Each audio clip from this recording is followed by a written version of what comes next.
Selamat siang Sobat Bari, selamat berjumpa kembali dengan saya Septa. Oke, jika pada live kali ini berjumpa lagi dengan saya, maka itu artinya kita sedang berada di service center yang berada di dalam kawasan Pantai Marina di Taman Impian Jaya Ancol. Oke Sobat Bari, pada kesempatan siang kali ini saya akan coba untuk memberikan sedikit tentang pembahasan perawatan berkala 200 jam khususnya untuk mesin patah. Pada kesempatan live kali ini saya coba akan mengulas sedikit. Jika sebelumnya kita pernah membahas tentang perawatan berkala 100 jam, maka pada saat ini tahap lanjutannya Sobat Bari, yaitu pada perawatan 200 jam. Kalau Sobat Bari lihat pada perawatan berkala 200 jam, parts yang kita gunakan jauh lebih sedikit dari 100 jam. Jika bisa dilihat pada perawatan berkala 200 jam, yang membedakan di sini hanya ada impeller, di mana pada 200 jam tetap kita akan melakukan penggantian oli. Jumlah oli yaitu 7 liter. Kemudian ada oli gear, dan tidak lupa gasket. Jadi cara garis besar yang membedakan dengan perawatan 100 jam hanya impeller. Oke Sobat Bari, kalau sudah kita lihat parts apa saja yang akan kita ganti, saya rasa ini semua sudah familiar ya, dimana yang akan diganti hanya oli dan impeller. Jika Sobat Bari mengingat di perawatan 100 jam, saya juga sudah membahas bagaimana penggantian baik oli mesin maupun oli gear. Jika Sobat Bari belum melihatnya, Sobat Bari bisa lihat di video sebelumnya di live perawatan berkala 100 jam. Tapi nggak usah khawatir Sobat Bari, saya juga akan tetap memberikan sekilas saja bagaimana untuk penggantiannya dan tempatnya di mana. Ikuti saya Sobat Bari. Jadi pada perawatan 100 jam seperti yang kita lihat, kita juga akan mengganti ada oli mesin maupun oli gear. Nah, untuk oli mesin sendiri penggantiannya kita bisa menggunakan oil ekstraktor seperti pada video sebelumnya. Jadi kalau Sobat Bari belum mengetahuinya bisa lihat di video live sebelumnya. Jadi oil ekstraktor kita gunakan melalui jalur dipstick, dan untuk pengisiannya posisinya ada di sebelah sini Sobat Bari.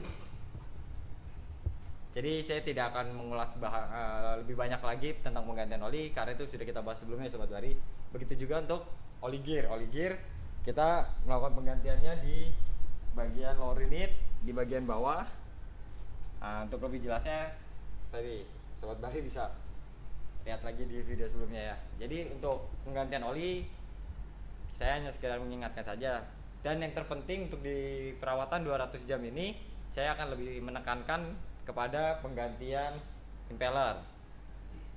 Karena impeller ini merupakan salah satu parts yang sangat vital ya Sobat Bari. Karena impeller merupakan dia adalah pompa untuk penyuplai air pendingin dari mesin. Jadi penting untuk kita selalu mengganti dan merawat dari impeller ini. Kalau sampai impeller sendiri tidak kita rawat, maka bisa dipastikan suplai untuk pendingin air bagi mesin juga akan terganggu. Seperti apa untuk penggantiannya? Mungkin kalau Sobat Bari lihat di sini lower unit sudah kondisi terbuka ya. Nah, kalau Sobat Bari lihat kalau kondisi masih tertempel di mesin, dia posisi ada di bagian bawah sini Sobat Bari. Jadi Sobat Bari perlu melepas beberapa baut di bagian lower unit ini. Begitu juga ada di bagian dalam dari trim tab. Ketika Sobat Bari sudah lepas, maka Sobat Bari bisa copot. Maka nanti akan seperti ini Sobat Bari.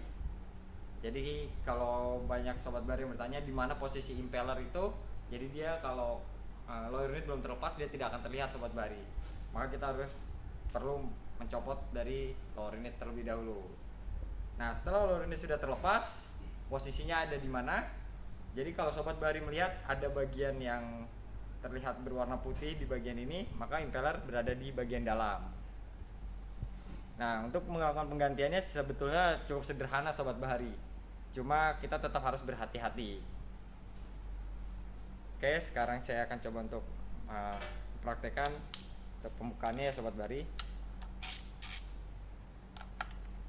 Jadi untuk housing impeller, jadi ini kita sebut housing impeller sobat Bahari. Di sini terdapat 4 buah baut. Nah, mungkin bagi sobat Bahari yang baru pertama kali untuk melakukan pembongkaran impeller, saran saya untuk berhati-hati ketika membuka dari keempat baut ini, terutama untuk lower unit yang bisa dikatakan jarang dilakukan perawatan. Umumnya sering terjadi korosi di bagian baut ini dan ada resiko bisa terjadinya patah. Jadi sobat Bahari juga harus tetap berhati-hati. Nah, ini untuk mempermudah saya menggunakan alat bantu.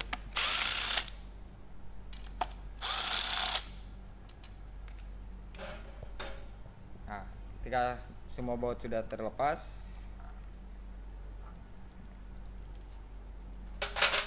bisa langsung saja kita buka ya sobat Bahari untuk housingnya.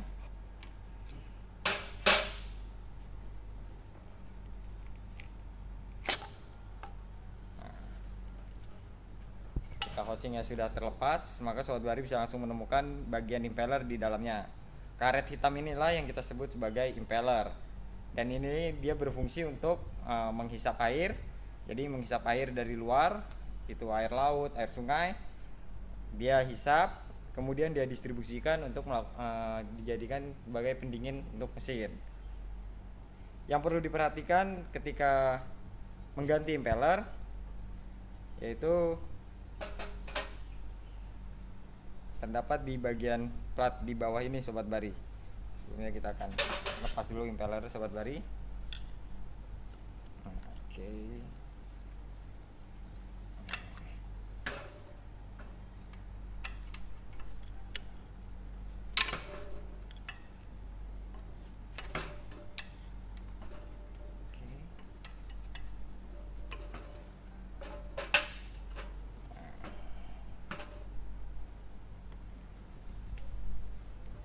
Jadi kalau sobat Bahari bisa lihat di bagian bawah ini dia ada plat. Jadi ketika sobat Bahari melakukan perawatan untuk penggantian impeller, sobat Bahari juga perlu perhatikan plat di bagian bawahnya.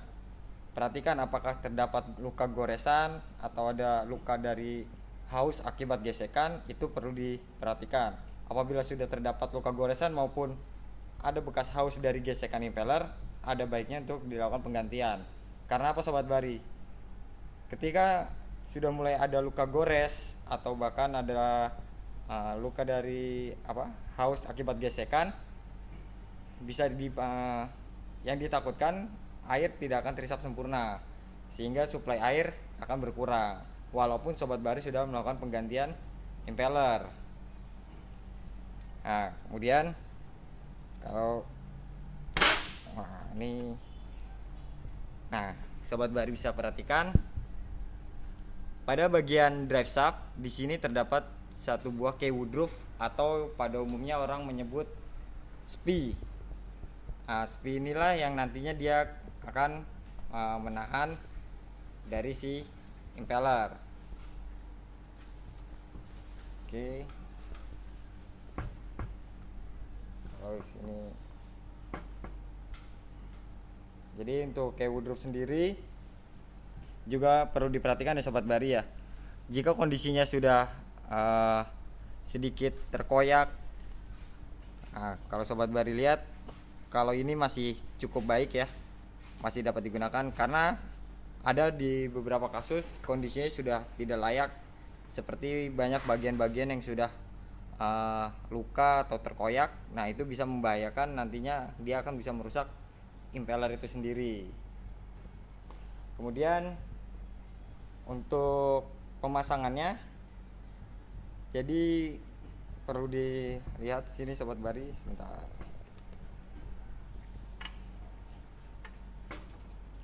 Ini saya buka dulu.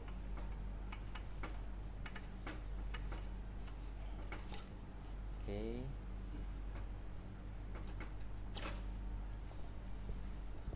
Nah, seperti ini sobat Bari. Bagian dalam dari impeller. Jadi tadi ada yang namanya K-woodruff. Nah, K-woodruff itu dia posisi berada di nut di bagian dalam impeller ya sobat Bari. Jadi ketika nanti memasang juga perlu diperhatikan, jangan sampai posisinya terbalik. Karena kalau kita lihat di sini tidak ada jalurnya, melainkan hanya di sisi bagian bawah sobat Bari. Jadi itu perlu sangat diperhatikan ketika memasang. Dan tadi kenapa saya juga singgung, kita juga harus melihat K-woodruff ini apakah kondisinya masih baik atau tidak. Karena jika kondisi dari K-woodruff ini tidak baik, dia tidak akan mengunci dengan sempurna di impeller. Jadi bisa terjadi ketika nanti sudah dipasang, drive shaftnya berputar, impellernya tidak ikut berputar. Maka pendinginan dari mesin pun tidak akan terjadi karena tidak ada hisapan dari impeller. Seperti itu sobat Bari. Nah, di sini bisa kita lihat sobat Bari. Ini merupakan contoh kondisi impeller yang sudah tidak layak dipakai ya. Umur dari impeller ini sendiri yaitu 200 jam pemakaian. Setiap 200 jam kita sarankan untuk dilakukan penggantian. Nah, ini kondisi yang masih baru. Jadi bisa sangat terlihat ya perbedaannya. Nah, di sini juga mungkin sobat Bari bisa perhatikan bahwa impeller sudah mulai banyak luka-luka. Nah, dia sudah mulai retak, termakan dari usia ya gitu. Oke, sekarang jika itu sudah, kita akan coba untuk praktek kita pasang sobat Bari. Seperti yang saya bilang tadi, jangan sampai posisinya terbalik, karena tadi kalau terbalik tidak akan bisa masuk sobat Bari.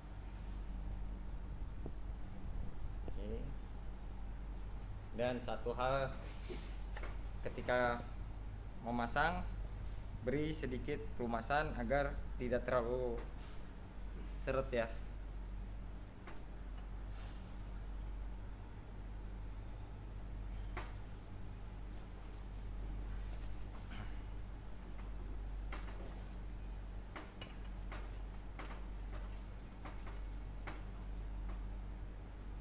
Nah, tadi jadi bagaimana caranya kita untuk memastikan bahwa K-woodruff ini lurus dengan jalur yang ada dalam impeller. Sobat Bari mungkin bisa perhatikan di bagian atas dari impeller ada tanda berupa marking kotak. Nah, itu menandakan bahwa jalur yang ada di dalam impeller itu persis berada di balik ini. Jadi kita bisa sejajarkan posisi marking kotak ini, kita coba luruskan dengan K-woodruff.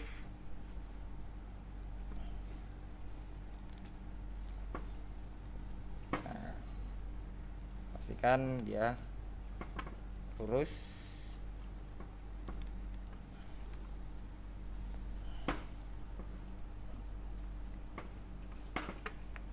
Oke, sip. Nah, ketika sudah bisa dipastikan dia sudah lurus, yang perlu kita lakukan yaitu memasang housing. Sebelum memasang housing, pada bagian ini juga ada beberapa yang perlu kita perhatikan sobat Bari. Contoh di sini yaitu O-ring. Ketika O-ring sudah dalam kondisi yang tidak baik, contoh yang tidak baik kurang lebih seperti ini ada baiknya kita ganti. Karena O-ring inilah yang nantinya juga akan menahan agar air tetap berada di dalam ketika pompa atau impeller ini bekerja, agar posisi di dalam sini tetap vakum sehingga air bisa terhisap.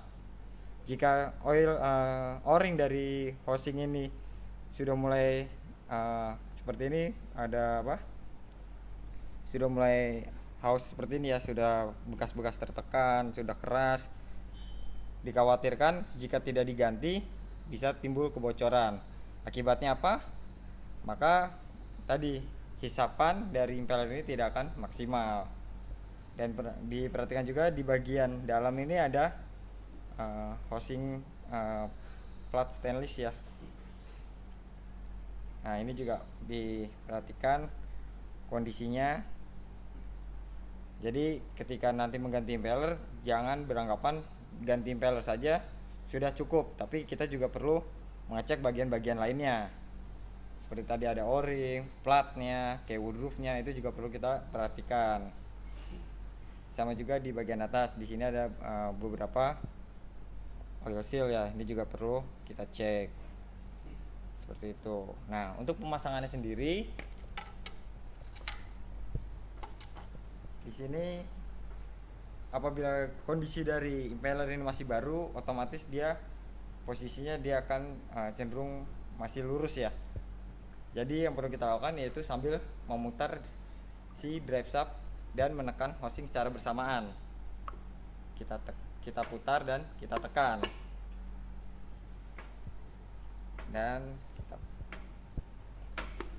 Oke. Dan perlu sobat Bahari ketahui, ketika memutar, putarlah searah jarum jam. Jangan putar berlawanan arah jarum jam. Karena kita mengikuti dari rotasi putaran mesin, yaitu searah jarum jam. Jadi ketika kita pasang, jangan putarnya sembarang, mau ke kiri atau ke kanan, tapi harus searah jarum jam. Karena mengikuti rotasi dari putaran mesin. Seperti itu. Nah, jika sudah, maka bisa dipasangkan kembali baut-bautnya. Dan untuk pemasangan baut ini saya sarankan mengikuti kekencangan yang standar, dikarenakan jika sobat Bahari melakukannya terlalu kencang, yang ditakutkan tadi ketika nanti akan dibongkar akan beresiko patah. Nah, oke. Jadi seperti itu sobat Bahari untuk melakukan penggantian impeller.